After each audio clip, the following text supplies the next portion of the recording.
El próximo lunes se cumplen 3 años desde la invasión a gran escala de Rusia a Ucrania, una guerra que tiene a Moscú controlando casi un 20% del territorio ucraniano, sumado, por supuesto, a las aún más importantes pérdidas de vidas humanas y a los millones de desplazados.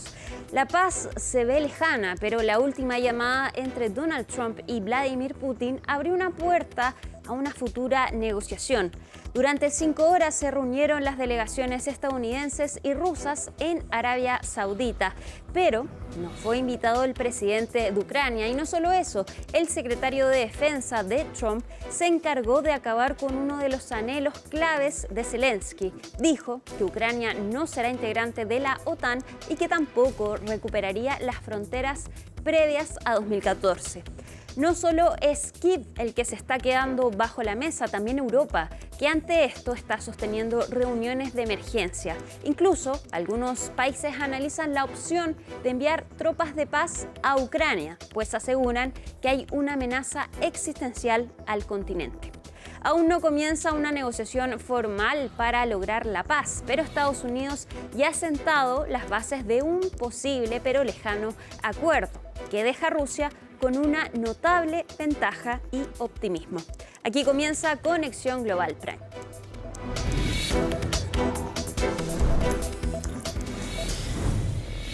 Y ya lo decíamos, a solo días de que se cumplan 3 años de esta guerra en Ucrania, se están acercando las posiciones entre Estados Unidos y Rusia. ¿Qué ha pasado y qué se espera en los próximos días? Isel Guerra nos tiene un informe.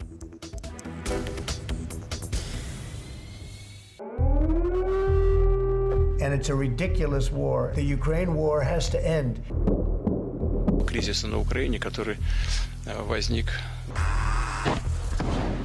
Як незалежна країна, будь-які домовленості без нас. El acercamiento entre Estados Unidos y Rusia se hace cada vez más evidente, mientras la brecha con Kiev se profundiza cada día. El regreso de Donald Trump a la presidencia preocupa en Ucrania por los lazos que han tendido en los últimos días los líderes de las dos potencias, una renovada cercanía que comenzó aquí. La primera señal del cambio en la postura política de la Casa Blanca quedó clara a mediados de febrero, cuando el profesor estadounidense Mark Fogel era liberado de una cárcel de Rusia. President Putin was very generous. Al día siguiente, el republicano dedicó 90 minutos de su agenda para conversar por teléfono con su par ruso. Es una señal contundente de que ahora intentaremos resolver el problema mediante el diálogo y hablaremos de paz y no de guerra. Al fin y al cabo, ¿qué pasó con la administración anterior? No hubo diálogo. En este caso, el orden de las llamadas sí afecta al producto. Zelensky fue la segunda persona a la que Trump contactó. El malestar del mandatario ucraniano se hacía evidente. Eran las primeras muestras del acercamiento entre los líderes de las dos potencias. El presidente Putin quiere la paz y el presidente Zelensky quiere la paz. Y yo quiero la paz. Solo quiero ver que dejen de matar gente. La preocupación creció en Ucrania cuando desde la Casa Blanca trazaron las posibles concesiones en las que tendría que ceder Kiev para alcanzar la paz, decir adiós al 20% del territorio que hoy está en manos del Kremlin y desistir de ingresar a las filas de la OTAN. Queremos, como ustedes, una Ucrania soberana y próspera, pero debemos empezar por reconocer que volver a las fronteras que tenía Ucrania antes de 2014 es un objetivo poco realista. La relación entre Moscú y Washington pasó de casi nada a casi todo en cosa de días. En Riad, Arabia Saudita, se vivió una imagen que no se veía hace años. En una misma mesa estaban sentados el ministro de Relaciones Exteriores de Rusia y su homólogo estadounidense, el secretario de Estado. Era el inicio de un diálogo que se extendió por casi 5 horas y donde se acordó sentar las bases de una negociación futura. Creo que la conversación ha sido muy útil. No nos hemos limitado a escuchar, sino que nos hemos oído mutuamente. Hoy es el primer paso de un largo y difícil camino, pero importante. Hoy me fui convencido de que están dispuestos a iniciar un proceso serio. Sin invitación y a espaldas de la delegación ucraniana, Zelensky se enteró de lo acordado por la prensa y en medio de su viaje por Turquía. El desaire lo llevó a cancelar su visita a Arabia Saudita, que estaba prevista para el día siguiente. Horas después, Trump deslizaba la idea de que Ucrania era responsable de la invasión y que el país tenía que convocar a nuevas elecciones. Estoy muy decepcionado. He oído que están molestos por no tener un espacio. Bueno, han tenido la oportunidad durante 3 años y mucho tiempo antes de eso. Esto se podría haber solucionado muy fácilmente. El mandatario ucraniano no tardó en responder. Por desgracia, el presidente Trump, tengo un gran respeto por él como líder de una nación a la que respetamos mucho, al pueblo estadounidense que siempre nos apoya. Desafortunadamente, vive en este espacio de desinformación. Guerra de declaraciones que aumentó de tono cuando el republicano calificó de dictador sin elecciones a Zelensky. Sin Ucrania y sin Europa, los líderes del viejo continente ven cómo han sido marginados de los encuentros y los diálogos entre Moscú y Washington, lo que genera incomodidad y preocupación. No por nada dicen, Ucrania es europea, por tanto su destino afecta a todo el continente. Eso los llevó a reunirse de emergencia en Francia. Lo cierto es que la televisión estatal rusa ya está promocionando las que dicen son nuevas y estrechas relaciones, unas que se podrían reforzar aún más si es que se llega a repetir esta postal de Osaka en 2019, deshielo en el horizonte entre los dos países que hasta hace solo unos meses atrás eran rivales acérrimos. Y antes de comenzar el análisis con nuestros invitados, vamos a mostrarle una serie de mapas para entender en mayor profundidad este conflicto. Vamos a partir con el mapa de Ucrania antes de 2014. Estas eran las fronteras de este país después de que se independizara en 1991 tras el colapso de la Unión Soviética. Sin embargo, en 2014 pasó un hito importante. Veamos la siguiente lámina, porque fue en ese año que Rusia anexó ilegalmente la zona de Crimea, donde se realizó también un referéndum que se es catalogado como ilegal y es entonces que anexa esta zona. Pasamos a la siguiente lámina porque además también previo al 2022 hubo grupos separatistas prorrusos que controlaban además la zona del Donbass y entonces acá comienza después la ofensiva en 2022 por parte de Rusia, que da inicio entonces a esta guerra que va a cumplir 3 años. Actualmente, y tenemos el último mapa para mostrarles, Rusia está así. El 20% de su territorio está controlado por parte de Moscú. Es toda la zona que está en rojo. Acá lo que pretende entonces Ucrania es que se les sean devueltos estos territorios para acabar con esta guerra. Sin embargo, al parecer, las pretensiones de Rusia es continuar con esta parte bajo su mandato. Y para comenzar de lleno en el análisis, entonces estamos con Madeleine Giopo, investigador del Política Global de la Universidad SEC. Muchas gracias por acompañarnos esta noche. Buenas noches, Alicia. Muchas gracias por la invitación. Madeleine, después de 3 años, ¿en qué pie está Rusia y en qué pie está Ucrania? Bueno, hay un status quo en este momento en la guerra, fundamentalmente con Rusia dominando un 20%, más de un 20% del territorio ucraniano, sin embargo con grandes pérdidas humanas y en material bélico. Por lo tanto hay un status quo en este momento que no se ha logrado romper y podría seguir, si sigue tal cual las condiciones, por varios años más, digamos. No hay una solución en el corto plazo. Más allá de las consecuencias mismas de la guerra, que tiene que ver con destrucción, tiene que ver con temas humanos, tiene que ver con migraciones, tiene que ver fundamentalmente con alza de precios, digamos, de los combustibles o de energéticos en general, es decir, con una serie de situaciones negativas, podría seguir. Dada, digamos, esta situación y el tema de Estados Unidos específicamente, lo que es un triunfo apoteósico de Donald Trump, que es capaz de dominar los 3 poderes del Estado.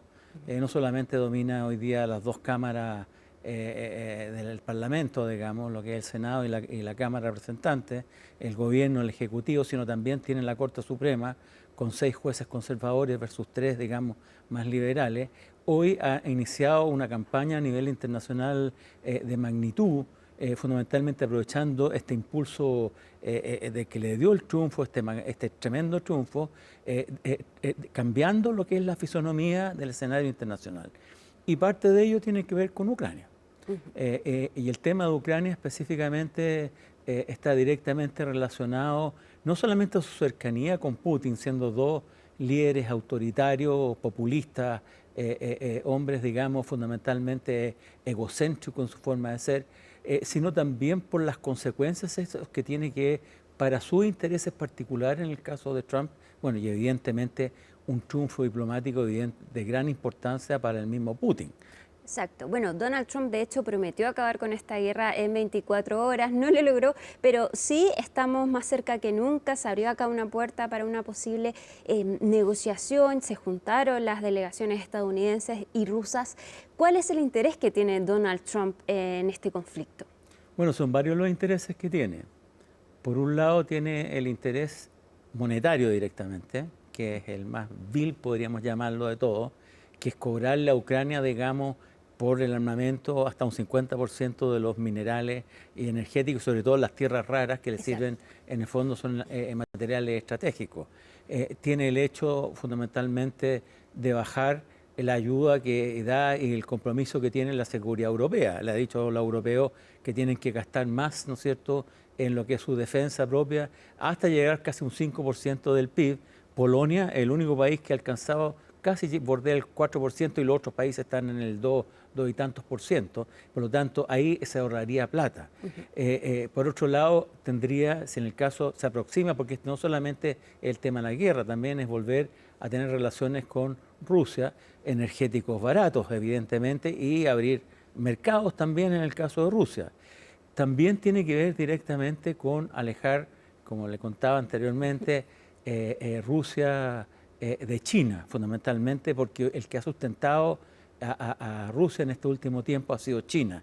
Le ha comprado los combustibles que no ha podido mandar a Europa, ha sorteado las sanciones internacionales, que son varias en términos económicos, con compras, digamos, abriéndole el mercado. Por lo tanto, ha sido un aliado bien estratégico para Rusia el caso de China. Comparten también, ¿no es cierto?, asientos en lo que son los BRICS, ¿no?, junto a India, Sudáfrica y Brasil, y otros países anexos que son miembros con otro estatus.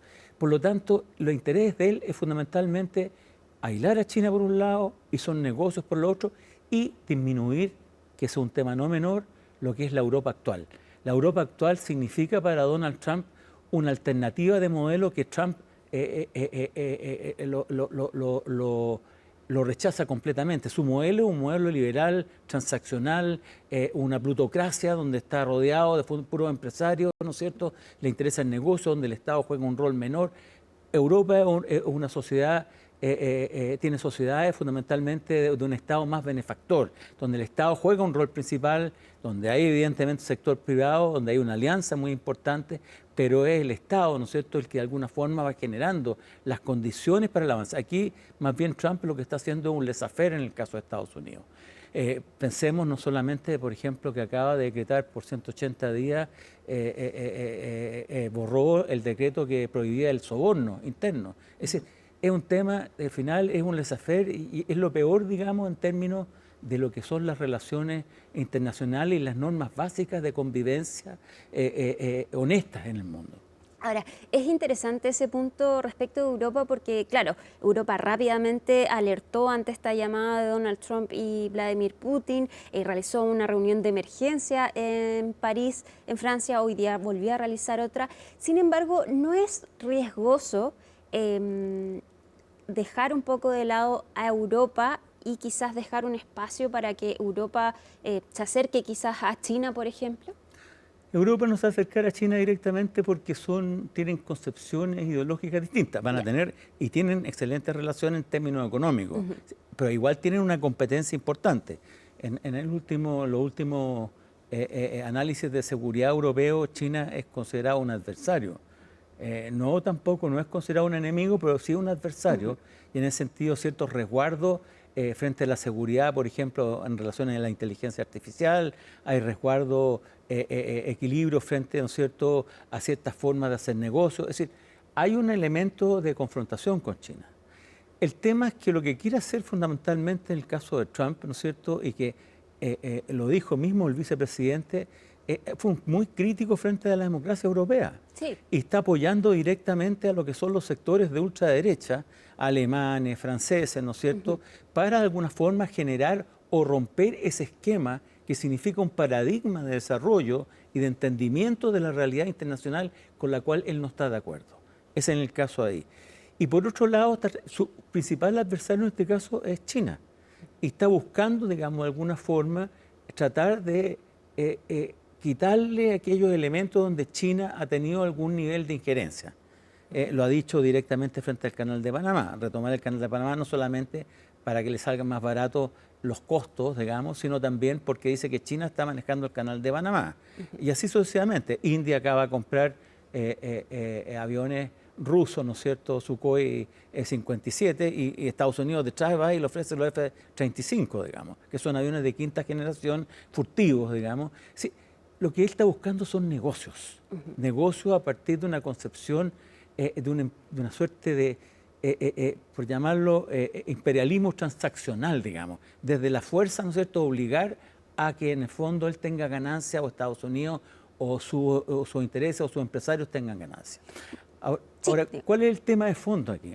Que aquí se puede lograr un cierto acuerdo entre Estados Unidos y Rusia, pero no hacer un acuerdo valedero en general, porque los dos actores fundamentales, aparte de otros actores, porque tú tienes trascendencia, más allá de los actores que hoy día están en la mesa, como el caso de Europa y Ucrania, no están en la mesa.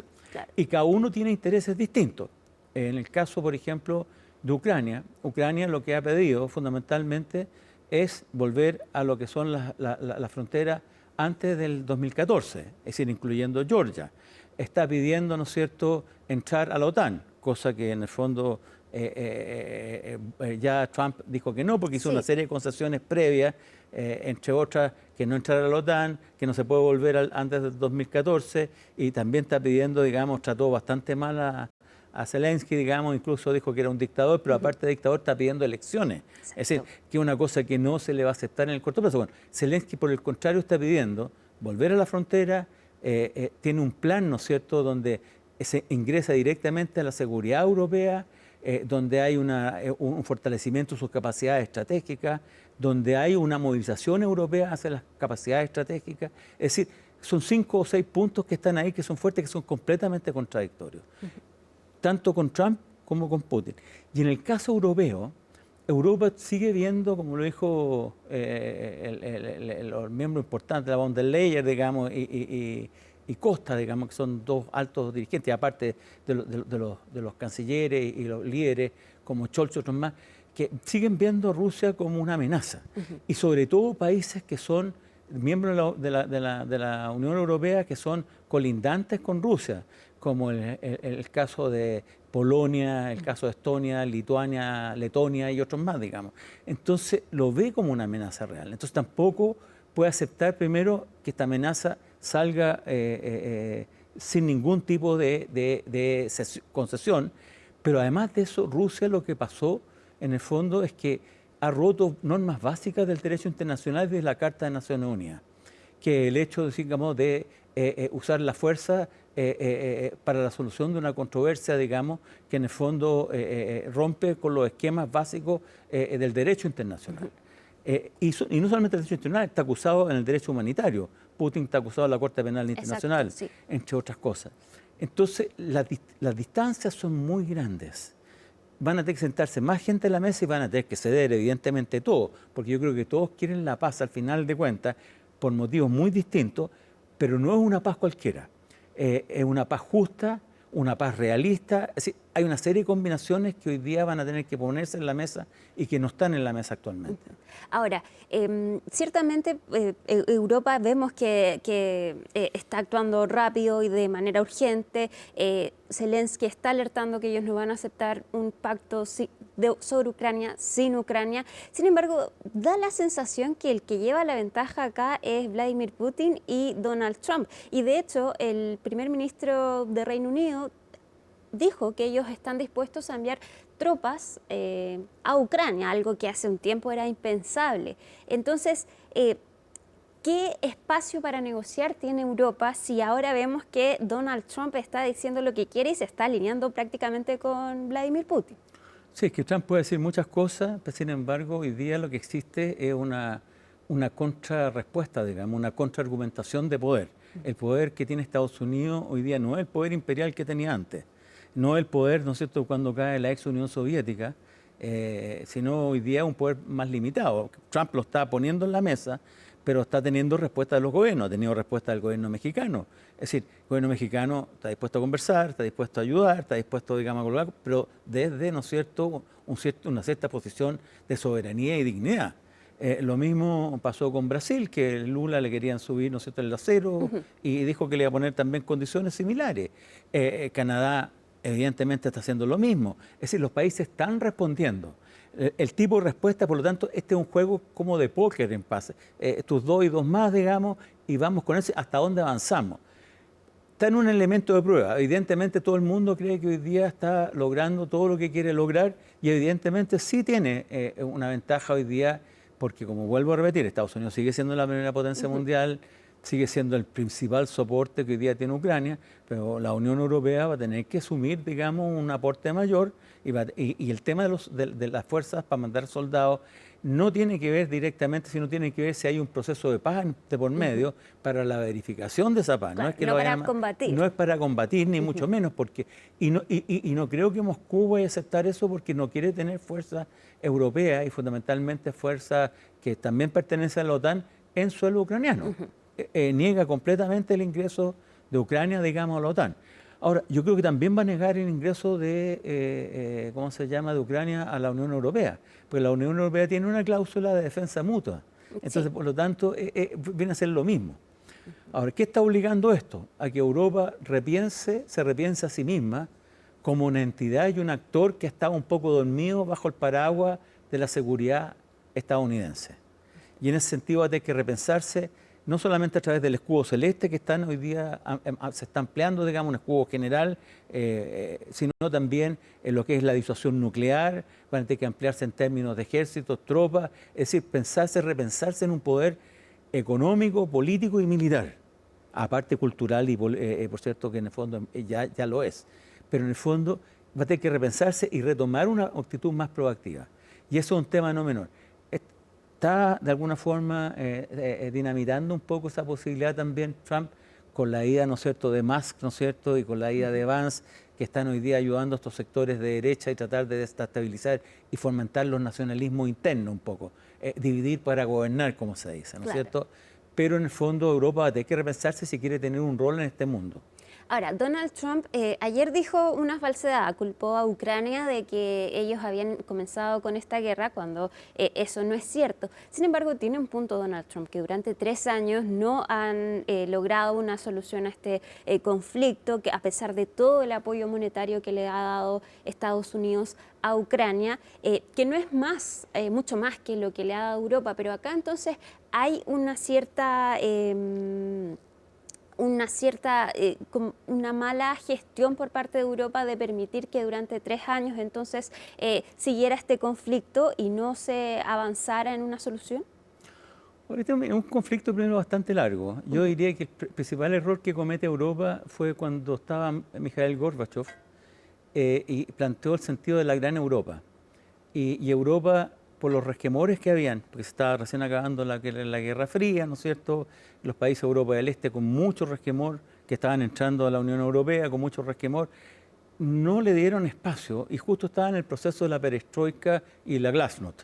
Y en ese sentido fue un proceso truncado que hizo volver un poco el autoritarismo imperial y el nacionalismo imperial ruso, fundamentalmente con Vladimir Putin.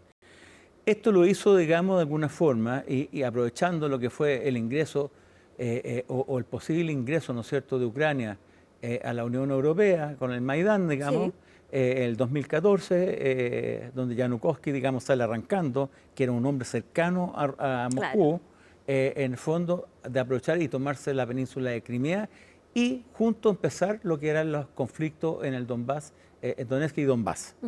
Que ese fue un elemento no menor. Ahí hubo una intervención directamente rusa, una intervención del grupo Wagner, fundamentalmente, lo que llamaban los enanos verdes, que estaban metidos, que de alguna forma generaron una situación de crisis de verdad, donde los rusos parlantes evidentemente fueron acosados con mucha fuerza, producto de estas situaciones de conflicto que había internamente.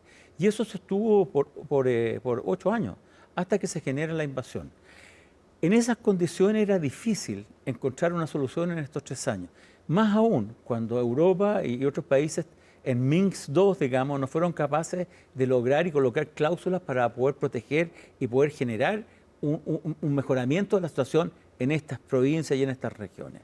Por lo tanto, era difícil la conversación, sobre todo cuando está invadido, cuando en el fondo hay acusaciones muy fuertes frente a lo que son el tratamiento de la población civil, cuando hay destrucción, es decir, cuando tú no sabes qué es lo que quieren al final hacer. Lo que quiere al final, yo diría, Moscú es tener países satélites a su alrededor que sean muy complacientes con Moscú, que sean una suerte de países, digamos, como lo que es Lukashenko, ¿no es cierto?, en Bielorrusia, ¿no es cierto? Ese tipo de líderes quiere. Y por otro lado, también el error que cometió es que la OTAN avanzó hacia elementos limítrofes, ¿no es cierto?, con Rusia, y eso fue evidentemente una amenaza. Países que en el fondo eran colindantes con Rusia entraron a la OTAN y eso es un tema, digamos, de amenaza. Entonces, hubo errores por ambos lados, pero yo creo que los principales errores en este caso fueron los dados por Moscú, y en esa perspectiva es difícil una solución en este momento que no sea una solución compleja. Lo que sí se puede lograr en este momento puede ser un alto al fuego. Y de ahí entrar en una negociación un poco más compleja, donde hay actores diversos, y yo creo que el actor principal no puede ser ni Moscú ni Estados Unidos. Aquí tiene que ser un elemento que esté mediado por Naciones Unidas o por países neutrales, donde podría estar India y China, por ejemplo, que son 2 potencias mundiales nucleares. Evidentemente podrían ellos presidir, porque incluso la misma Arabia Saudita hoy día está cuestionada democráticamente y tiene algún otro tipo de cuestionamiento. Entonces, hoy día hay que generar las condiciones de un espacio donde esta complejidad de actores sean capaces de alguna forma lograr entre la paz justa y la paz realista. Madeleine Llopo, muchísimas gracias por acompañarnos y muy interesante este análisis. Muchas gracias a ustedes, muy buenas noches y esperemos que haya una paz. Esperemos. Y nosotros por mientras nos vamos a una pausa, pero ya volvemos con más Conexión Global Prime.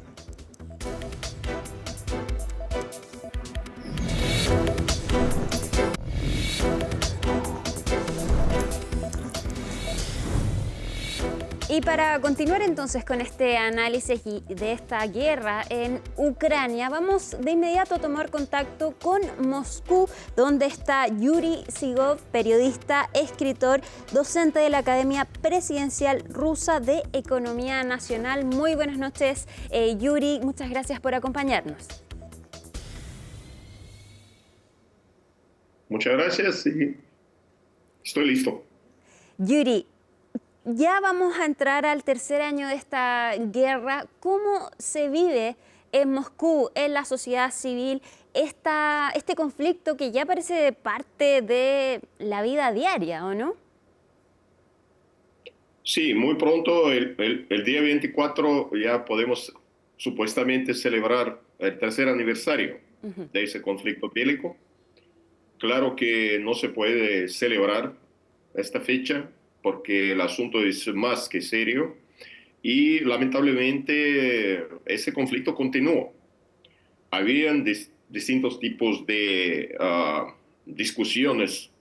¿Qué fecha puede ser establecida por uso de tal cual armamento o involucración a ese conflicto de los Estados Unidos de Europa? Y después llegamos a la situación cuando el frente durante los últimos meses mueve una aldea más, una aldea menos. Oficialmente en la prensa de Rusia se dice que las tropas de Rusia avanzan, que las tropas de Ucrania tienen problemas de suministro de armamentos, de municiones, de todo, pero lamentablemente ese conflicto continúa y nadie sabe, yo puedo decir francamente, nadie sabe cuándo va a terminar y con qué resultado. Yuri, ¿Cómo se percibe en Rusia este acercamiento que tuvo con Estados Unidos? Hubo una delegación que se reunió en Arabia Saudita con esta delegación estadounidense. ¿Cómo perciben los ciudadanos este acercamiento que está teniendo Rusia con Donald Trump? Yo puedo decir dos cosas. Primero, cómo este desarrollo de conflicto y contactos con los Estados Unidos se cubren en los medios de comunicación de Rusia.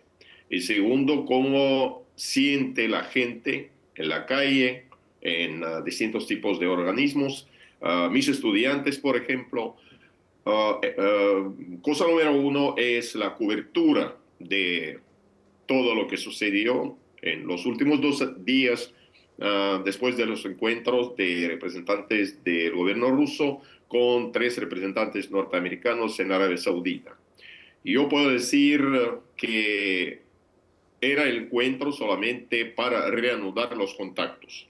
No vale la pena de esperar cualquier tipo de solución de conflicto en Ucrania. Solamente reanudar los contactos que prácticamente no existieron durante los últimos 4 años de estancia en el poder de señor Biden. Como resultado de ese encuentro, en realidad lograron solamente solucionar 2 cosas. Primero, nombrar, al fin de cuentas, nuevos embajadores, tanto en Moscú como en Washington. Y segundo, de normalizar más o menos el funcionamiento de embajadas porque habían tantas restricciones, tantos problemas, que los diplomáticos no podían prácticamente funcionar de manera normal. Es lo único donde lograron de tal o cual acuerdo. Todos otros puntos solamente intercambio de opiniones. Y yo puedo decir que hay 2 cosas diferentes. Los norteamericanos quieren resolver ese conflicto alrededor de Ucrania, claro, en sus propios intereses. Y para Rusia, el asunto de Ucrania en los contactos con los Estados Unidos ocupa el lugar número 10. El problema de solución de las relaciones con los Estados Unidos es el aspecto global. Y el presidente ruso subrayaba muchas veces que no es el asunto solamente de Ucrania. Ucrania es solamente la parte, y la parte minúscula de todo este. Lo más importante es encontrar cualquier tipo de lenguaje común, cómo vivir en el mundo contemporáneo, realizando las actividades en Europa, en Medio Oriente, en Asia, relaciones con China y muchas otras cosas. También asuntos de seguridad de todo el mundo, no solamente las relaciones bilaterales. Y repito que en este caso el asunto de Ucrania es la parte de esa solución global, pero no es lo más importante. Yuri, acá nos llega información de Estados Unidos, de Rusia, que ven esto como que se abre una puerta para una posible negociación, pero más bien lo que tú nos señalas entonces es que acá lo importante es el acercamiento entre Rusia y Estados Unidos más que una posible solución al conflicto con Ucrania. Mira, hay 2 cosas importantes. Primero, los contactos en cualquier caso es mejor que no hay contactos. No habían contactos por 4 años. No habían contactos ni normales ni extraños, ni entre los primeros presidentes, ni de ministros, de todo. Entonces, el mismo factor de encuentro cara a cara, es algo que no podríamos pensar hace 2, 3 meses. Lo más importante es expectativas que siempre aparecen cuando los contactos entre presidentes, por teléfono ahora, etcétera, comienzan y la gente espera que ahora van a resolver todo. Al tener en cuenta que el hombre en la Casa Blanca ahora es el hombre muy fuerte, muy importante, el hombre que trata de demostrar su capacidad de hombre de negocios. Y por otro lado, Putin que demuestra su esperanza de cualquier tipo de solución de conflicto con participación directa de los Estados Unidos. Lo más interesante ahora es la discusión, y hoy día en Rusia, en todos los periódicos discuten cuándo van a encontrarse en la cumbre. y mencionan otra vez a Arabia Saudí como lugar muy cómodo, que la familia real de Arabia Saudita demostró su capacidad de anfitrión que sirve para ambas partes, pero hay que tener en cuenta que el día 1 de marzo comienza Ramadán y nadie va a trabajar, nadie va a hacer ninguna cosa en el Medio Oriente. Entonces, si van a encontrar, tienen que hacerlo hasta el día 1 de marzo o después de Ramadán, en este caso será abril. Pero la gente espera que al reanudar esos contactos van a solucionar muchas cosas. A mí me parece que esa tomará meses. ¿Para qué? Para encontrar cualquier tipo de solución de los puntos que nos dividen ahora en la manera muy, muy importante, y dividen de tal manera que la tercera parte, la parte de Ucrania, ahora no participa en cualquier tipo de acuerdo. La parte de Ucrania ahora no puede resolver y decidir en qué forma Rusia va a discutir con los Estados Unidos. Y no hay que olvidar sobre Europa. Los europeos ahora se sienten engañados por parte de los Estados Unidos. Todavía odian a Putin, todavía odian a Rusia, pero en general les sorprende que les traiciona su aliado principal, los Estados Unidos. Por eso no hay que olvidar sobre Europa. Tiene fuerza, tiene capacidad militar, tiene capacidad financiera, y con toda esa capacidad está lista para ayudar a Ucrania y continuar ese tipo de apoyo. Bueno, de hecho lo hemos visto rápidamente después de esta conversación entre Putin y Trump. Europa se puso en alerta, realizó una reunión de emergencia. También Zelensky ha estado en alerta, ha cuestionado que no se le haya invitado, por ejemplo, a Arabia Saudita. Yuri, ya llevamos 3 años de guerra. ¿Cómo eso ha impactado en el día a día de la sociedad civil? No tenemos claridad respecto de las bajas civiles ni de soldados, pero ¿cómo ha afectado en cuanto si hay desplazados, en cuanto a la economía en Rusia? ¿Cómo se percibe eso en el día a día?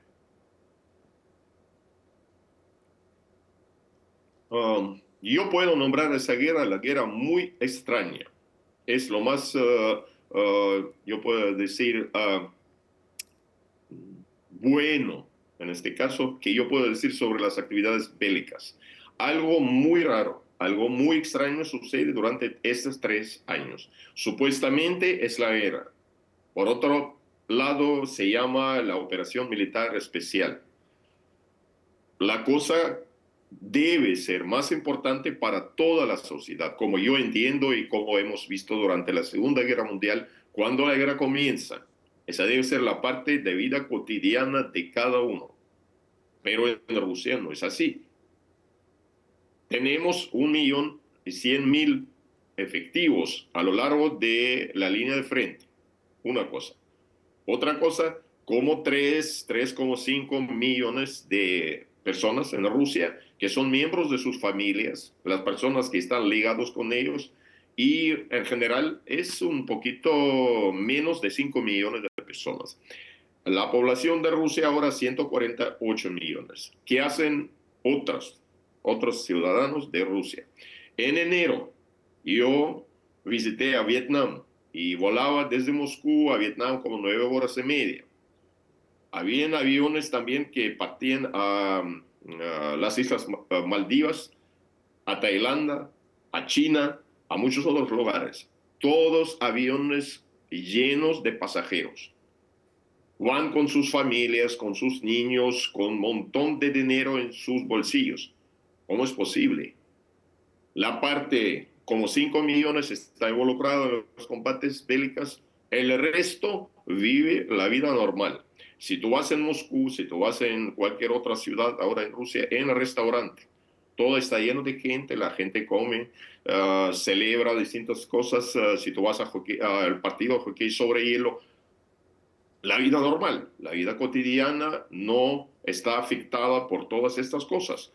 Sabemos lo que sucede en el frente solamente a través de periódicos o de drones ucranianos que de vez en cuando se muestran por la televisión y muestran que, por ejemplo, impactaron tal o cual lugar, especialmente ahora. Es muy popular de lugares donde producen petróleo o empresas de vez en cuando 1.000 kilómetros afuera de la línea de frente. Es lo único que sabemos, lo único que podemos ver por la televisión. Claro que no, por ejemplo, yo no tengo miembros de mi familia que están al frente. La gente que tiene, claro que siente todo eso prácticamente cada día. Si hay heridos, hay muertos, no sabemos sobre el número de víctimas de parte de Rusia porque nos comunican solamente lo que sucede de parte ucraniana. A mí me parece que lo mismo hacen los ucranianos, dicen solamente sobre pérdidas rusas y no dicen nada sobre suyas. Pero lo más importante es que la parte de la sociedad más grande no está afectado por estas actividades, vive como la vida pacífica, normal, ordinaria. Y este tipo de guerra que se llama Operación Militar Especial, de tal manera puede continuar meses y meses más, porque no hay decisión, cada uno, es también importante, cada uno espera un tipo de milagro. El milagro que Putin con Trump van a acordar, hacer eso, y después la paz. Y la paz nos llega durante ese encuentro en Arabia Saudita. Sí, discutieron lo que sucede en Ucrania, pero no en qué forma van a resolver el conflicto. Y los combates continúan. Cada minuto que estuvieron en la Arabia Saudita, el combate continuó a lo largo de frente, que es 1.100 kilómetros. Entonces, la guerra muy extraña, la guerra muy rara, pero la guerra que continúa, lamentablemente, para ambas partes.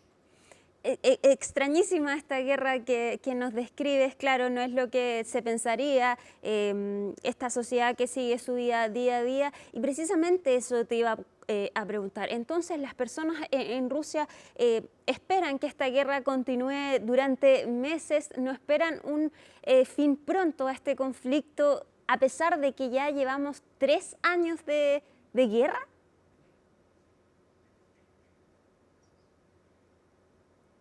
Mira, lo que me sorprende más que todo el mundo es no solamente Rusia.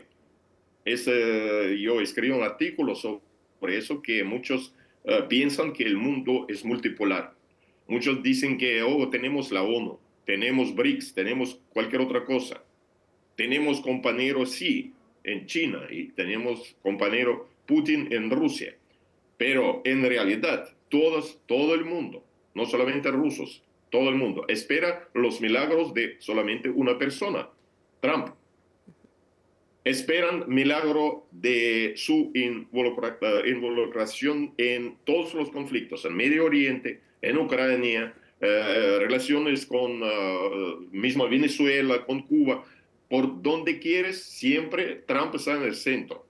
Y muchos aquí en Rusia, cuando Trump ganó el segundo término, pensaron que ahora sí, todo cambiará. Por ahora, sí, reanudaron los contactos con Kremlin, reanudaron los contactos inclusive personales, lo que hemos visto en Arabia Saudita, pero en general, este señor es el presidente de los Estados Unidos.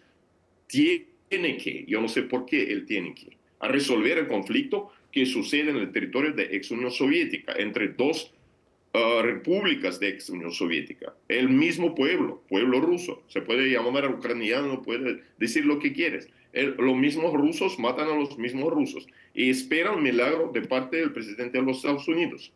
Si va a llamar a Putin o no va a llamar. Si va a enviar su representante especial a Ucrania o no va a enviar.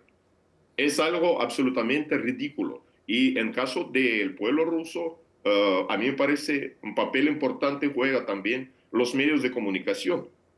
Ellos también siempre se concentran atención alrededor de lo que hace Trump en Washington. ¿Qué dice? ¿Qué cosas ahora declara durante la rueda de prensa en Washington?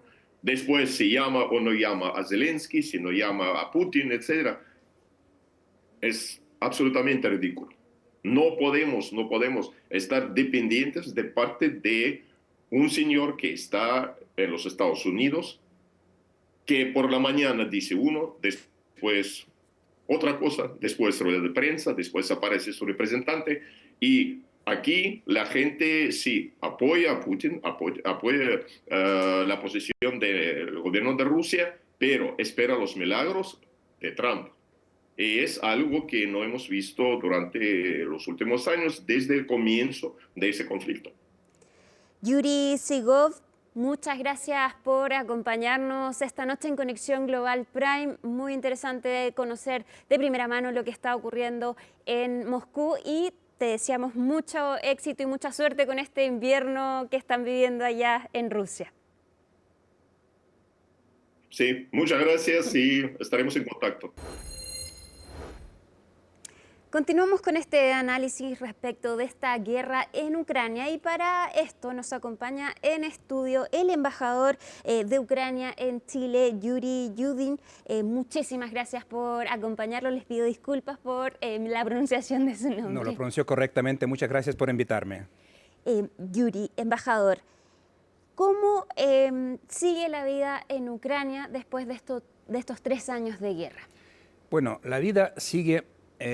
pareciera que ser igual que antes de la guerra, solo con algunas modificaciones. Yo hablo de las ciudades grandes sobre todo, no las ciudades que están cerca de la línea del conflicto, donde hay todos los días ataques y destrucciones. No, por ejemplo, si uno viene a Kiev, uno al principio no puede no darse cuenta que está en la capital de un país en guerra, porque funciona el transporte, los teatros, museos, comercios, todo funciona. Pero de vez en cuando suena la alarma del ataque aéreo y la gente sabe que tiene que refugiarse porque viene un misil o vienen los drones. Si bien los drones normalmente son derribados antes de llegar a la ciudad y ahí la gente no se preocupa tanto, pero si vienen misiles balísticos que tienen tiempo muy corto de acercamiento, ahí sí la gente tiene que bajar a un refugio subterráneo, una estación del metro o un sótano de su casa para que pase ese tiempo. Eso interrumpe la vida cotidiana, la vida normal de las personas.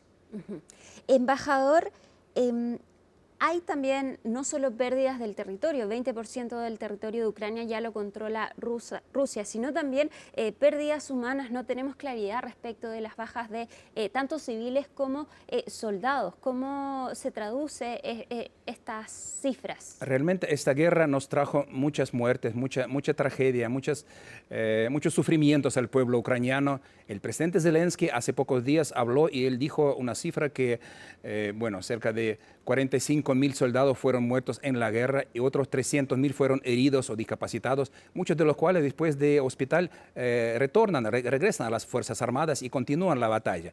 Cuanto a las bajas civiles, no tenemos cifras exactas porque también hay muchas ciudades destruidas donde no tenemos acceso. La ciudad de Mariupol, que fue una de las primeras asaltadas por Rusia, ahí murieron miles y miles de personas y no sabemos cuántos exactamente. Solo cuando recuperemos el control sobre esos territorios podremos tener una visión aproximada. Pero repito que las bajas humanas son muy grandes y es una pérdida muy grande para todo el pueblo ucraniano.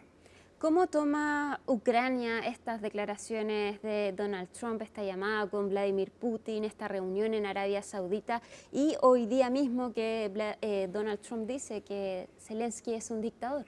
Lo tomamos muy mal porque lo primero que hizo Donald Trump fue, legitimizar o romper el aislamiento que tenía el dictador Putin durante todos los últimos años, que los líderes europeos, norteamericanos, los líderes de las democracias no podían hablar por Putin justamente porque él fue quien inició esta guerra de destrucción, esta invasión a Ucrania.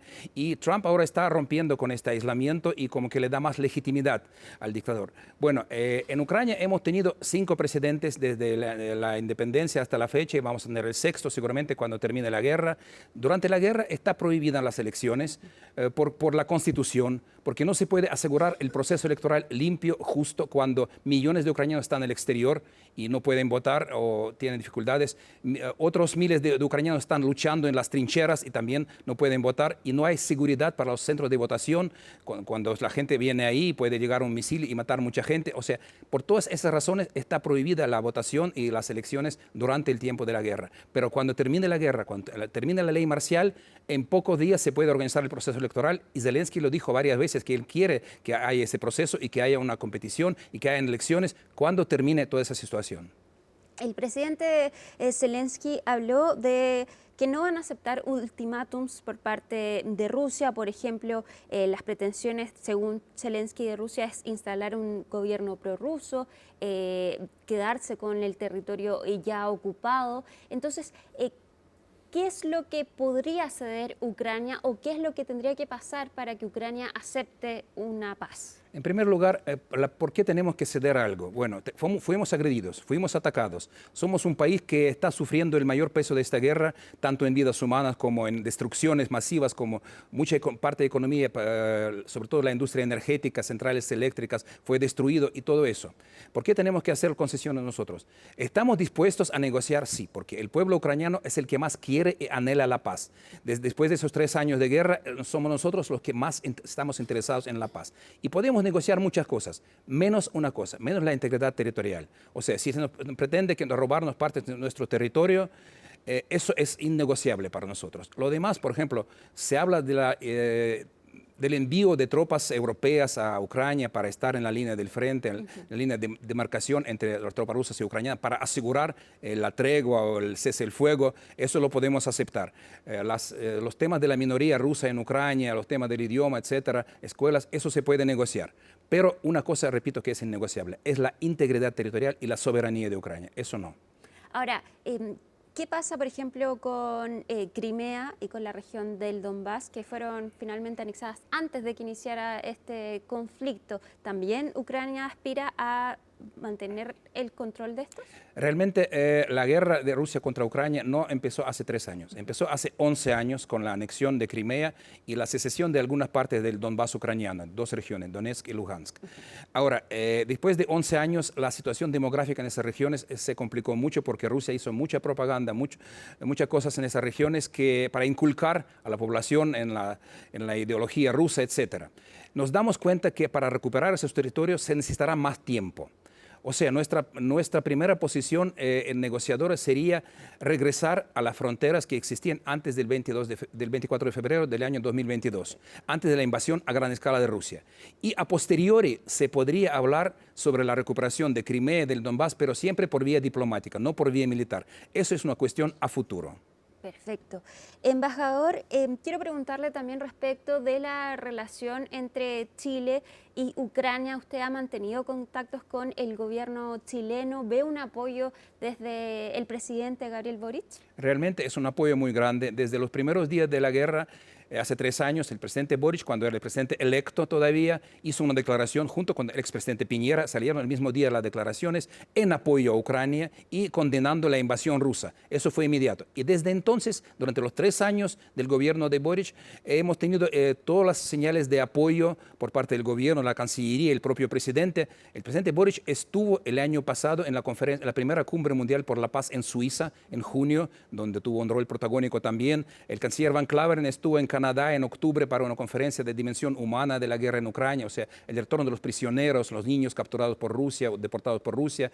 Y en todos los foros internacionales, Chile siempre ha votado a favor de las resoluciones pro-ucranianas. Espero que sea así el próximo lunes, cuando el 24 se conmemorarán 3 años de la guerra. Habrá una resolución en las Naciones Unidas, donde también Chile, espero que vote como lo ha hecho antes, siempre en favor de esa resolución, en favor de la integridad territorial. Yo diría que la posición del presidente Boric es pro-ucraniana, sí, pero es más pro-derecho internacional. Es contra los atropellos y las violaciones del derecho internacional y el mundo basado en órdenes.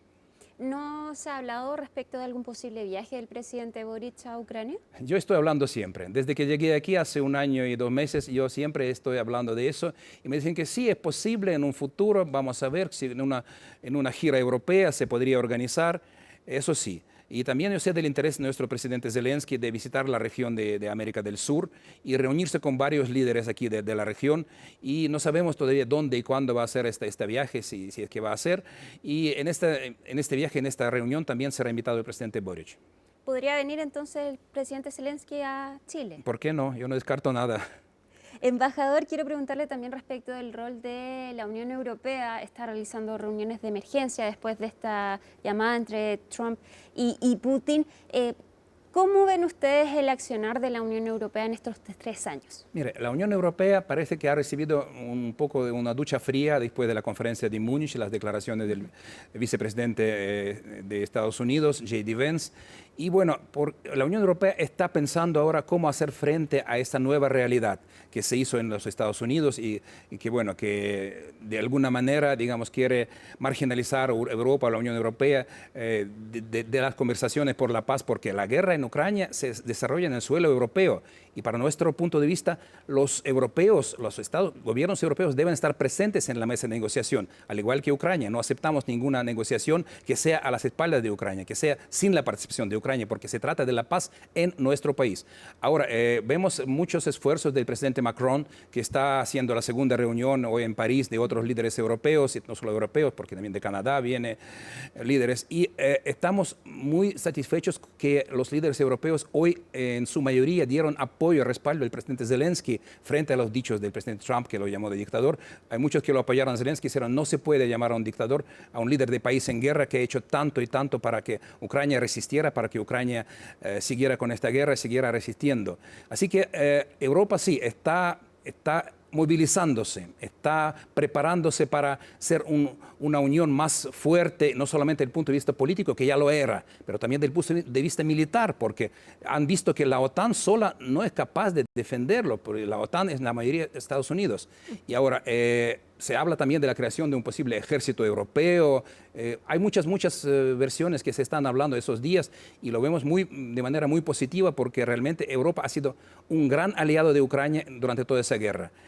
Y nos ha suministrado tanto el apoyo financiero, el apoyo militar y seguimos recibiendo los aviones F-16 de Dinamarca, de otros países, los tanques y todo el apoyo que hemos tenido de Europa ha sido invalorable para que pudiéramos seguir resistiendo, seguir en esta guerra. Embajador, ¿cómo toman las declaraciones del secretario de Defensa, quien básicamente dijo que era prácticamente imposible que Ucrania entrara a la OTAN? Mire, cuanto a la OTAN es una cuestión más complicada. El rumbo hacia la OTAN está fijado en la Constitución de Ucrania. Desde el año 2017 está en la Constitución. Y sabemos que si Ucrania hubiera sido miembro de la OTAN, nunca habría ocurrido esa invasión, porque existe el Tratado de Washington, existe el famoso artículo 5, que es la defensa colectiva. Pero, bueno, entendemos que en estos momentos es muy difícil que todos acepten un ingreso de Ucrania en la OTAN. Para nosotros sería la garantía de seguridad más segura, si se puede decir, para que no se vuelva a ocurrir una invasión como esta de Rusia. Pero en estos momentos, cuando la OTAN no está preparada, o algunos países dentro de la OTAN no están preparados para aceptar a Ucrania, bueno, lo comprendemos. Seguimos insistiendo que después de la guerra podamos ingresar y no creemos que Rusia puede hacer aquí algún impedimento. No tiene derecho decir el presidente Putin que Ucrania cualquier persona que Ucrania no puede ingresar en la OTAN. Mientras no somos miembros, necesitamos garantías fuertes, garantías de seguridad de tipo OTAN, como lo tiene Israel, por ejemplo, que no es miembro de la OTAN, pero cuando estaban volando los misiles hacia Israel, muchos países participaron para derribar esos misiles. Claro. Existen también el caso de Japón o de Corea del Sur, que también tienen garantías fuertes sin ser miembros de la OTAN. Necesitamos algo parecido para defender, para proteger a Ucrania de una futura invasión cuando termine esta guerra. Esperamos que termine y para asegurarnos de una futura repetición de esa invasión en el futuro. Y respecto de la adhesión a la Unión Europea, ¿se ve un escenario factible para que Ucrania pueda ingresar? Sí, estamos en buen camino. Este año empezamos las negociaciones. Los primeros capítulos, bueno, desde el año pasado somos país miembro oficial, país candidato, y empezamos las negociaciones. Son muchos capítulos para negociar y sabemos que, bueno, que hay un camino a percorrer que es bastante largo. Algunos países lo pasaron en 5, en 10 años. Esperamos que va a ser mucho más rápido para Ucrania este camino, pero estamos en ese camino y creo que dentro de la Unión Europea no hay oposición. No, es diferente del caso de la OTAN. O sea, la mayoría de los países, si todos países miembros de la UE, quieren que Ucrania entre y por eso estamos negociando. Esa adhesión seguramente que va a tener lugar en un futuro de algunos años. Por último, embajador, ¿qué podríamos esperar de la reunión que va a tener mañana el presidente Zelensky con la delegación estadounidense? Mire, el enviado especial del presidente Trump, el general Kit Kellogg, está en Ucrania desde la mañana de hoy día. Ya se reunió con el jefe de la oficina del presidente, con los generales. Lo demás, mañana se reúne con el presidente Zelensky. Nuestra esperanza es que el general Kellogg pueda ver in loco lo que está pasando en Ucrania. El presidente Zelensky dijo que lo podía llevar a la línea del frente para mostrarle, para hablar con los generales ahí, para ver la situación real. Y que después de esa visita de 3 días, que él vuelva a Washington y que le pueda reportar al presidente Trump realmente lo que está pasando en Ucrania, la realidad en el terreno, para que el presidente Trump pueda entenderlo y pueda tomar decisiones más adecuadas cuanto al apoyo a Ucrania, en cuanto a la presión sobre Rusia, para que se siente a negociar, pero sin ultimátum, pero a negociar a serio. Yuri Yudin, embajador de Ucrania en Chile, nuevamente le pido disculpas por la pronunciación del nombre. Muchísimas gracias por acompañarnos. No, muchas gracias, Alicia. Gracias por estar aquí, por invitarme. Y nosotros ahora despedimos Conexión Global Prime con este análisis del tercer año ya de la guerra en Ucrania. Esperamos no tener que seguir realizando estos programas y que se pueda lograr una paz en la zona. Muchas gracias por acompañarnos y buenas noches.